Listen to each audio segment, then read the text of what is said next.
బొమ్మలాంటి ఆమె పక్కనుంటే పగలే వెన్నెలనే కురిపిస్తా నీడలాగా నాతో ఏడడుగులు సాగితే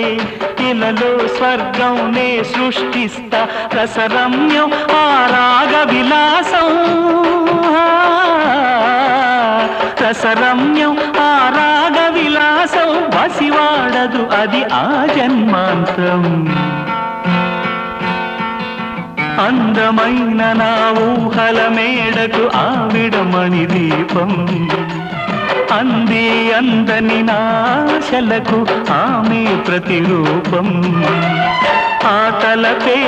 నా ధ్యానం ఆ అభినవ దేవత నా ప్రాణం